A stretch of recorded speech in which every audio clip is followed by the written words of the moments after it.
যেভাবে আচমকায় ভারতের 3টে যুদ্ধজাহাজ দক্ষিণ চীন সাগরে ঢুকে পড়েছে তাকে নিয়ে মারাত্মক ভয় পেয়ে গেছে চীনের সরকার, যার দরুন এই অপ্রত্যাশিত পদক্ষেপে চীনের বিদেশ মন্ত্রণালয় তড়িঘড়ি একটা আনুষ্ঠানিক বিবৃতি জারি করেছে, যাতে তারা দাবি করেছে যে এইভাবে দক্ষিণ চীন সাগরে ঢুকে ভারতীয় নৌবাহিনী নিজের ক্ষমতা দেখিয়ে এখানকার শান্তি নষ্ট করছে। আর শুধু তাই না, এটা কিন্তু একটা ঐতিহাসিক ঘটনা ছিল যা চীনকে সম্পূর্ণ নাড়িয়ে দিয়েছে। আর এর কারণ বোঝার জন্য একটু খেয়াল করুন, ভারতের এই 3টে যুদ্ধজাহাজ শুধুমাত্র দক্ষিণ চীন সাগরে মোতায়েন হয়েছে তাই না, এটা একটা বিশাল সামুদ্রিক এলাকা, কিন্তু ভারত ঠিক সেই অঞ্চলে নিজের নৌবাহিনী পাঠিয়েছে যেটাকে গত 70 বছর ধরে চীন নিজের বলে দাবি করে আসছে। এই সাহসী পদক্ষেপ সরাসরি চীনের দিকে একটা চ্যালেঞ্জের তীর ছুঁড়েছে। ফ্রান্সের মিডিয়া থেকে শুরু করে চীনের গণমাধ্যমে এ নিয়ে তো তোলপাড় পড়ে গেছে। এমনকি গ্লোবাল টাইমস স্পষ্ট দাবি করেছে ভারত এইভাবে একটা নতুন যুদ্ধের আগুন জ্বালাতে চাইছে। কীরকম? তো এর উত্তরে একটা গুরুত্বপূর্ণ খবর দেখো। আজ ফিলিপিন্সের রাষ্ট্রপতি মার্কোস ভারতে একটা আনুষ্ঠানিক সফরে পৌঁছেছে। তার মূল লক্ষ্যই হলো চীনের বিরুদ্ধে ভারতের সাথে একটা শক্তিশালী চুক্তি স্বাক্ষর করা। আরও চমকপ্রদ বিষয় দেখেন, তিনি ভারতের উদ্দেশ্যে রওনা দেওয়ার ঠিক আগে ভারত কিন্তু ইচ্ছাকৃতভাবে এই 4টে যুদ্ধজাহাজ ফিলিপিন্সে পাঠিয়ে দেয়। ফলে এটা একটা জোরালো প্রতীক ছিল যে ভারত ফিলিপিন্সের পাশে দাঁড়াতে প্রস্তুত। ভারতের এই পরিকল্পনা কতটা নিখুঁত ছিল সেটা দেখো। ফিলিপিন্সের রাষ্ট্রপতি এখানে প্রধানমন্ত্রী মোদির সাথে এই চুক্তি স্বাক্ষর করবে।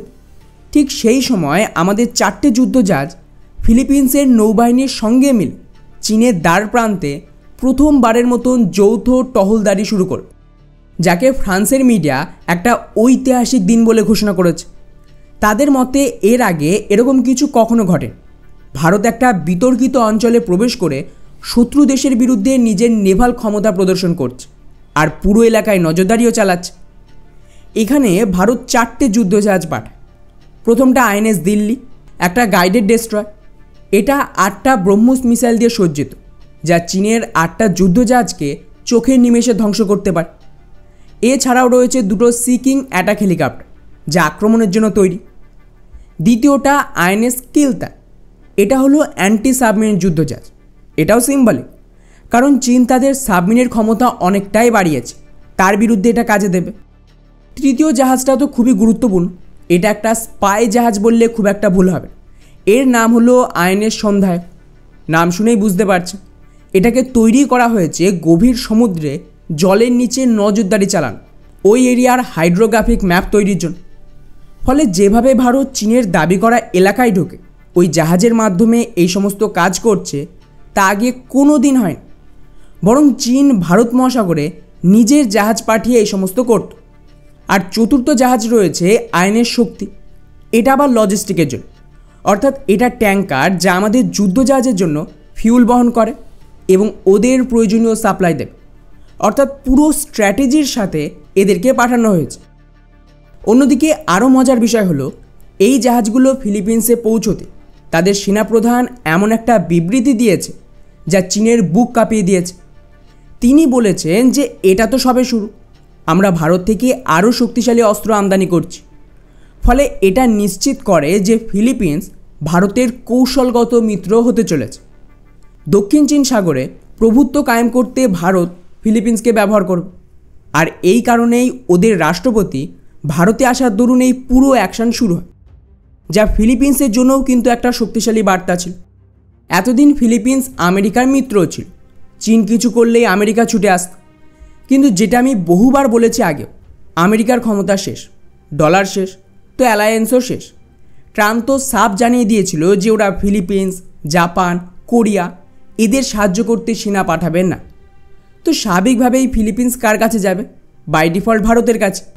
আর ফিলিপিন্সের রাষ্ট্রপতির এই ভিজিট এবং ভারতের এইভাবে ঐতিহাসিক যুদ্ধজাহাজ পাঠানো একটা সিম্বল ছিল যে এখানকার ক্ষমতা আমেরিকা থেকে ভারতের কাছে হস্তান্তর হচ্ছে। এই কথাটা আগে আমি বহুবার বলেছিলাম, অনেকেই বিশ্বাস করতে নারাজ ছিল যে কেন আমেরিকা নিজের ক্ষমতা ছাড়ে। এখন দেখেন, চাইনিজ মুখপাত্র গ্লোবাল টাইমসও সেম কথা বলছে যে ভারত এখানে যেটা করছে সেটা মূল্যের চেয়েও একটা প্রতীক হিসেবে কাজ করছে। এবং চাইনিজ বিশেষজ্ঞের মতে, মানে কমিউনিস্ট পার্টি ধরেন, নতুন দিল্লি ফিলিপিন্সের উত্তেজনাকে চীনের বিরুদ্ধে আরও বেশি উস্কে দিতে চাইছে। আর এটাই নিয়ম, যখন এলাকায় নতুন শক্তি উঠে আসে তখন সে নিজের ক্ষমতা দেখায়। তো ধীরে ধীরে ক্ষমতা হস্তান্তর হবে এবং খেয়াল করবেন এই সব এলাকা থেকে আমেরিকার নৌবাহিনীর উপস্থিতি কমতে শুরু করবে আর ভারতের বাড়তে থাকবে। এটাকেই ক্ষমতা হস্তান্তর বলে। অফিশিয়ালি নিশ্চয়ই আমেরিকার রাষ্ট্রপতি এসে এটা বলবে না যে আমি দক্ষিণ চীন সাগর ভারতের হাতে তুলে দিলাম, এরকম কিছু হয় না। ফলে পুরো বিষয়টিকে সংক্ষেপে সাজালে ফিলিপিন্সের রাষ্ট্রপতির ভারত সফর, আমাদের যুদ্ধজাহাজগুলো ফিলিপিন্সে পৌঁছে চীনের দাবিকৃত এলাকায় টহল দেওয়া, আর ফিলিপিন্সের সেনাপ্রধানের ঘোষণা যে ভারত থেকে আরও গুরুত্বপূর্ণ অস্ত্র আসবে। এসবের মানে কি? একটাই মানে, এই সফরে কিছু গুরুত্বপূর্ণ চুক্তি স্বাক্ষর হবে। সমুদ্রের সুরক্ষা আর সামরিক সহযোগিতার জন্য এই চুক্তি হবে। ভারত ফিলিপিন্সকে আরও শক্তিশালী অস্ত্র দেবে। এছাড়াও দুই দেশের মধ্যে এমন চুক্তি হবে যাতে প্রয়োজনে ভারতীয় নৌবাহিনী নিয়মিত ফিলিপিন্সের আশেপাশে টহল দিতে পারে। তো খেলা জমে উঠেছে। এখন সবার নজর থাকবে ভারত আর ফিলিপিন্সের মধ্যে কী কী বিষয়ে চুক্তি হয় তার ওপরে।